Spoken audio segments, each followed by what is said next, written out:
கண்ணே கலைமானே கன்னிமயிலென கண்டேன் உனை நானே. Haunting song. இன்னும் ஒரு அற்புதமான பாடல். ஆமாண்ணா.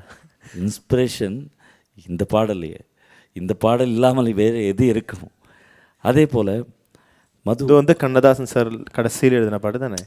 ஆமாம். அதே போல் தாசண்ணா வந்து ஹரிமுரளி ரவம் அப்படின்னு ஒரு பாட்டு, அது வந்து 20 ஆலாப் வந்து சரணத்தில் 20 பார்ஸோ 24 பார்ஸோ ஆமாம் மூச்சு வாங்காமல் பாடிருக்கார் அப்படின்னு சொல்லி கேள்விப்பட்டிருக்கேன்.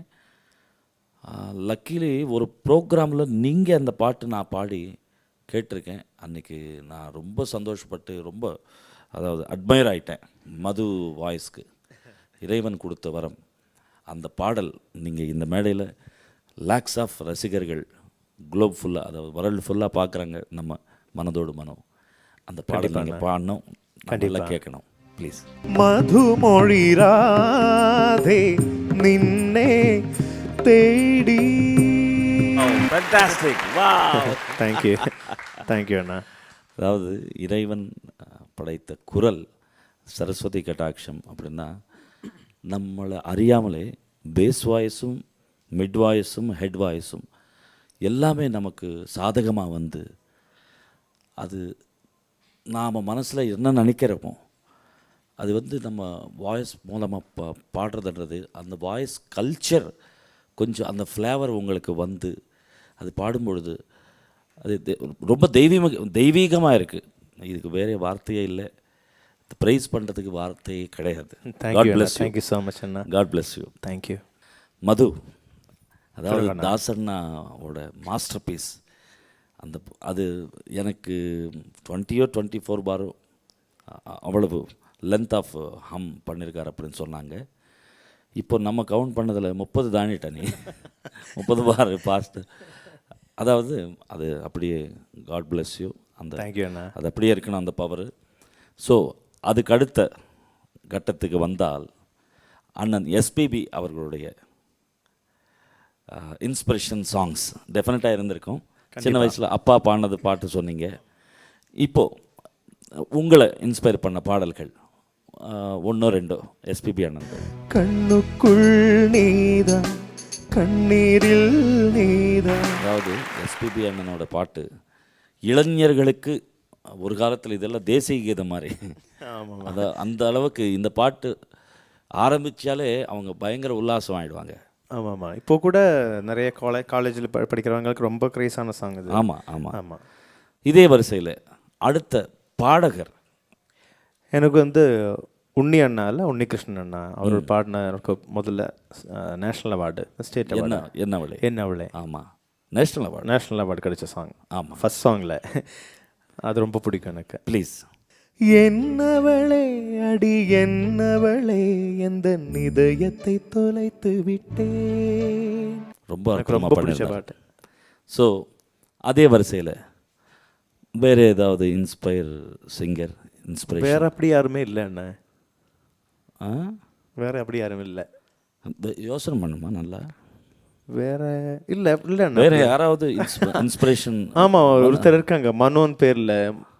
நீங்கள் தானே? மறந்து போயிட்டேன். எல்லாம் அண்ணன் அண்ணனுக்கு நம்ம பேசிகிட்டு இருக்கும்போது அந்த விஷயத்தை நான் மறந்து போயிட்டேன். என் தங்கமே, என் பாட்டில் உங்களுக்கு பிடிச்ச பாட்டு என்ன பாட்டு? எனக்கு வந்து உங்களை இருக்கிற இதில் ரொம்ப பிடிச்ச விஷயம் என்னென்னா, நீங்கள் ரொம்ப மெலடியான சாங் பாடியிருக்காங்க. நீங்கள் ரொம்ப பவர்ஃபுல்லான ரொம்ப ஜோஷ் இருக்கிற சாங்ஸும் பாடியிருக்காங்க. அது வந்து நீங்கள் பாடிக்கிற மெலடிஸில் வந்து துளியிலே ஆட வந்த அந்த பாட்டு ரொம்ப பிடிக்கும். நீ ஒரு காதல் சங்கீதம். இதுக்கு தவிர எனக்கு ரொம்ப பிடிச்சது என்னென்னா ஏய் ஷப்பா முக்காப்லா. ஆமாம், அதெல்லாம் ரொம்ப பிடிச்ச சாங்ஸ் எனக்கு. ஏய் ஷப்பா கொஞ்சம் ஒரு நாளில் கண்டிப்பாக. ஏ சப்பா நினைச்ச கனவு பலிக்காதா. நல்ல அதாவது ஒரு டிஃப்ரெண்ட் கலர் வந்த பாட்டு. ஆமாம், கண்டிப்பாக. மது, அதாவது இன்ஸ்பிரேஷன்லேயே இவ்வளவு அழகான பாடல்கள் நீங்கள் பாடி வரும்பொழுது ஃபஸ்ட்டு உங்களுக்கு திரைப்பட வாய்ப்பு எப்படி வந்தது, யார் தந்தது? நான் வந்து மியூசிக் அகாடமிக்கெலாம் வந்து அடையாறில் ஸ்ரீ டிவிஜி சார்கிட்ட அவர்கிட்ட கற்றுக்கிட்டு இருந்தேன். Academy of Indian music and arts வித்யாபீடம்னு ஒரு பேர் இருக்குது. Very good. ஃபோர்ட் ஃபவுண்டேஷன் ஸ்காலர்ஷிப்பில் ஒரு குருகுலம் ஸ்டைலில் தான் அங்கே கற்றுக்கிட்டு இருந்தேன். அந்த டைமில் நான் படிச்சுட்டு இருக்கும்போது 4 இயர்ஸ் கோர்ஸ் தான் இருந்தது. ஒரு 3வது வருஷம் ஆனபோது ஒரு மியூசிக் டைரக்டர், அவர் பேர் பாபு சங்கர். ஓகே. ஃபிலிமில் வந்து அன்னைக்கு ஷான் தான் பேர் போட்டிருந்தாங்க. அவர் என்னோட குருநாதர்கிட்ட வந்து இங்கேருந்து நான் ஒரு ஃபிலிமுக்கு மியூசிக் பண்ண போகிறேன், இங்கேருந்து யாராவது இருந்தால் கொஞ்சம் நீங்கள் இன்ட்ரடியூஸ் பண்ணலாம்னு நினச்சிட்டு இருக்கேன் அப்படி சார்கிட்ட சொன்னேன். சார் அப்போ என்னோட பேர் சஜஸ்ட் பண்ணாங்க. அந்த அப்படியே எனக்கு கிடைச்ச வாய்ப்பு தான் அந்த உழவுத்துறை அந்த படத்தில். உள்ளத்தை திறந்து விஜயகாந்த் சாரோட 125th மூவி. நானும் சித்ராக்காவும் சேர்ந்து டியூட் சாங் அது.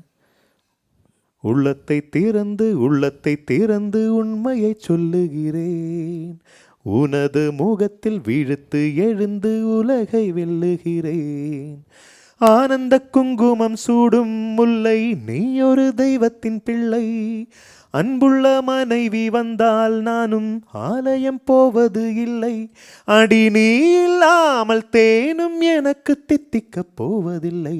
வாஹா, ஃபேண்டாஸ்டிக். நல்ல மெலடி.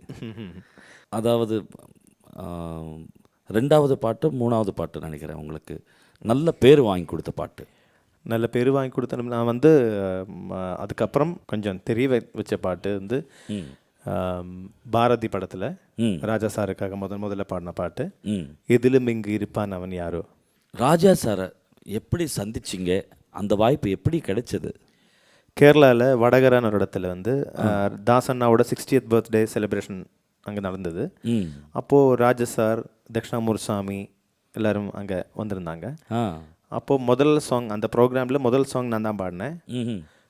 தட்சிணாமூர்சாமியோட കാട്ടിലെ പാഴ്മുളം തണ്ടിൽ നിന്നും പാട്ടിൻ്റെ പാലാഴി തീർത്തവളെ அந்த மாதிரி சாங். இது பாடினதுக்கப்புறம் அங்கே ஆர்கனைசர்ஸ் யாரோ ராஜா சாரோடையும் தட்சிணாமூர்சாமியோடையும் பக்கத்தில் வந்து உட்காந்துருந்தாங்க. அவங்க அதுக்கப்புறம் ப்ரோக்ராம் முடிச்சதுக்கப்புறம் சொன்னார், சுவாமி இப்படி சொன்னால் அந்த பையன் இப்படி பாடுறான் பாரு அப்படி சொன்னாங்களாம் ராஜா சார்கிட்ட. ஆனால் ஒரு வாரம் கழித்து நான் வந்து மூகாம்பிகா கோயில் போனேன். மூகாம்பிகா கோயில் போகும்போது அங்கே ராஜா சார் இருக்காங்க. ராஜா சார் வித் ஃபேமிலி அங்கே இருக்காங்க. ஃபேண்டாஸ்டிக். பார்த்த உடனே நான் வணக்கம் சார்னு சொன்னேன். ஓ மதுவா, நீ எப்போ வந்தாய் இப்படியெல்லாம் கேட்டான். அப்புறம் கொஞ்ச நாள் கழித்து ராஜா சாரோட அங்கே ஆஃபீஸ்லேருந்து ஸ்டுடியோலேருந்து சுப்பையா அண்ணா ஃபோன் பண்ணாங்க. உடனே கிளம்பி வர சொன்னாங்க.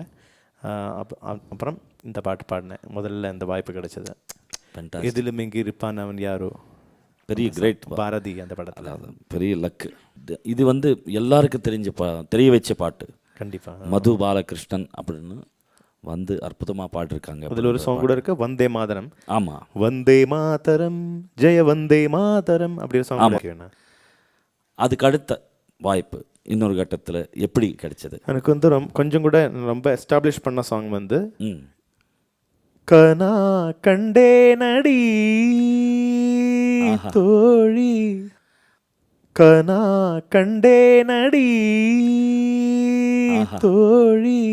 அது எப்படி கிடைச்சது? அது வந்து வித்யாசாகர் சார் தான். நான் வந்து எனக்கு ஒரு ஒரு சுவாமி இருந்தாங்க. சுவாமின்னா அப்படி காஷாயம் காவி எல்லாம் போடுற சுவாமி இல்லை, சுவாமி மாதிரி லைஃப் சாக்ரிஃபைஸ் அப்படி பண்ணுறவங்க பண்ணவங்க. நான் சிங்கப்பூர் போகும்போது அந்த சுவாமி அங்கே இருந்தாங்க. அப்போ சுவாமி என்கிட்ட வந்து இந்த மாதிரி வித்யாசாகர் சார் ரொம்ப தெரியும், நான் இன்ட்ரடியூஸ் பண்ணுறேன்னு சொல்லிட்டு அவரோட ஃபோன்லேருந்து ஃபோன் பண்ணாங்க. அப்போ மது நீ ஏன் இங்கே இவ்வளோ தூரத்துலேருந்து பேசுகிறீங்க வித்யாசாகர் சார் கேட்டாங்க. இவ்வளோ தூரம் போய் நீ ஃபோன் பண்ணுறிய, அவர் இங்கே வந்து ஃபோன் வர சொன்னாங்க. சென்னை வந்து ஃபோன். ஆமாம், கொஞ்ச நாளுக்குள்ளே சார் ஃபோன் எனக்கு என்ன வர வச்சாங்க எங்கள் ஸ்டுடியோவுக்கு. ஃபென்டாஸ்டிக். அப்புறம் கனா கண்டனடி தோழி சூப்பர் சாங். அது நீங்கள் பாடணும் இப்போது. ஆக்சுவலாக அது பாடும்போது ஸ்ருதி அப்புறம் ஒரு டம்மி ரிதம் தான் இருந்தாங்க. அப்படி தான் அந்த பாட்டு பாட வச்சாங்க அவர். அப்புறம் அந்த பாட்டு ஆடியோ ரிலீஸ் பண்ணதுக்கப்புறம் நான் சிடி வாங்கி கேட்டேன். அப்போ தான் அதோட கலரே மாறி போச்சு. அந்த மாதிரி such a great. Yes yes yes ஆமாம் ஆமாம் ஆமாம். கனா கண்டே நடி நிஜமாக நிறைய, அதாவது இப்போ எல்லாம் வியூவர்ஸ் பார்க்குறவங்க எல்லாமே ப்ளஸ் பண்ணியிருப்பாங்க டெஃபினட்டாக. எல்லா வியூவர்ஸுக்கும் என்னோட தேங்க்ஸ். கண்டிப்பாக கண்டிப்பாக. அதே போல் அடுத்த பிரேக்குன்னு சொல்ல வந்தால் சந்திரமுகி தான் நிச்சயமாக. அதாவது பிரேக்கு கொடுத்த பாடல்கள் அது வந்து ரொம்ப என்னோடய லைஃப்பில் ரொம்ப இம்பார்ட்டண்ட்டான சாங் வந்து அது. எஸ்பெஷலி வித்யாசாகர் சாரோட மியூசிக்கு, ரஜினி சார் நடித்த படம். சாதாரணம் இல்லைம்மா அது. அது வந்து ஆஷாஜியோடு கூட தான் நான் பாடியிருக்கேன். எவ்வளோ பெரிய ரொம்ப பெரிய பிளெஸ்ஸிங். ஆமாம் கண்டிப்பாக. ரஜினி சாருக்கு சூப்பர் ஸ்டார் அவர்களுக்கு பாடிய பிறகு உங்களுடைய ஃப்ரெண்ட்ஸ் சர்க்கிளும் உங்களுடைய நைபர்ஸும் வெல்விஷர்ஸும் என்ன சொன்னாங்க, எப்படி ரியாக்ட் பண்ணாங்க, எப்படி அப்ளாஸ் கிடைச்சது, அந்த ஹாப்பினஸ்? நிறைய பாராட்டினாங்க, நிறைய பேர் பாராட்டினாங்க. நிறைய இடத்துலேருந்து ஃபோன் கால்ஸ் மெசேஜஸ் எல்லாம் வந்துட்டாங்க. ஃபேன்ஸ் ஜாஸ்தி ஆயிடுச்சு. ஃபேன்டாஸ்டிக். ஓன்லி எல்லாமே கலந்து ஃபேன்ஸ். ஆமாம் ஆமாம் ஆமாம். எனக்கு ஒரு வெரைட்டியான அனுபவம்.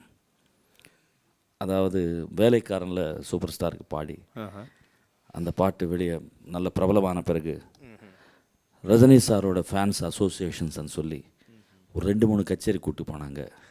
வெறும் மாலை ஷாலுவா மட்டும்தான் கிடைச்சது. அப்படியா? ஆமாம். ஷேக் ஹேண்ட், அதை விட என்ன வேணும்? அவ்வளோதான். ஆமாம், சிரிப்பு. நான் சும்மா சிரிச்சுட்டு பார்த்துட்டு இருந்தேன். போயிட்டு வாங்க அப்படின்னாங்க. அப்படியா? ஸோ அதனுடைய அந்த வெற்றி நடை பார்வையை, அந்த வெற்றி நடை பாதையிலே அற்புதமான பாடல்கள் எத்தனையோ பாடிருக்கீங்க. அந்த வரிசையிலே நெக்ஸ்ட் பாட போகிற டிங் டாங், ஆமாம், நீங்கள் அது பாடி ஆகணும். Fantastic song. ரசிக பிரியா ராகத்தில் ரொம்ப ரொம்ப அருமையான சாங். நீ கேட்டது ஆசையின் எதிரொலி.